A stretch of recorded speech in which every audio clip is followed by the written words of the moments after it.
আমি বেগুন ভর্তা শেয়ার করছি। তার জন্য আমি বেগুনটাকে পুড়িয়ে নিয়েছি। পুরো একদম বেগুন পোড়ানোটা দেখালাম না। বেগুনটাকে মাঝখান দিয়ে চিড়ে দেখেছি পোকা আছে কিনা, তারপরে তেল মাখিয়ে পুড়িয়ে নিয়েছি। কড়াইতে আমি তেল বসিয়ে দিয়েছি। প্রথমে দেবো আমি আদা কুচি। আমি 5-6টা রসুন কুচি দিয়ে দিলাম। এটা হালকা করে একটু ভেজে নেব। এবার দিয়ে দেবো আমি মাঝারি সাইজের 2টো পেঁয়াজ কুচি। পেঁয়াজটাকেও ভালো করে আমি একটু লাল লাল করে ভেজে নেব। পরিমাণ মতো নুনটা দিয়ে দিলাম, তাহলে পেঁয়াজটা তাড়াতাড়ি ভাজা হবে।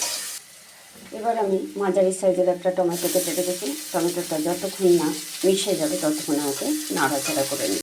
টমেটোটা হতে হতে আমি একটু হলুদ গুঁড়ো, একটু শুকনো লঙ্কা গুঁড়ো আমি দিয়ে নিলাম, কিছুটা কাঁচা লঙ্কা কুচি।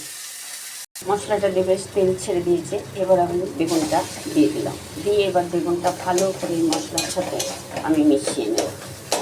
এবার আমি বেশ কিছুটা সর্ষের তেল দিয়ে দেবো। এই সময় একটু সর্ষের তেলটা বেশি করে দিলে খেতে আরও টেস্ট লাগে। এবার আমি কিছুটা ধনেপাতা, বেশ কিছুটা পরিমাণে ধনেপাতা দিয়ে দিলাম। আর দেবো একটু পেঁয়াজ কুচি দিয়ে এবার আমি সুন্দর করে নেড়ে নামিয়ে দেবো।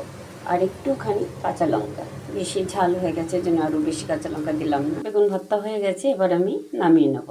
আমি বেগুন ভর্তাটা নামিয়ে নিলাম। তোমরা এটা পরোটা দিয়ে, রুটি দিয়ে খাও, খুব ভালো লাগবে খেতে। তোমরা এরকম করে খেয়ে দেখো।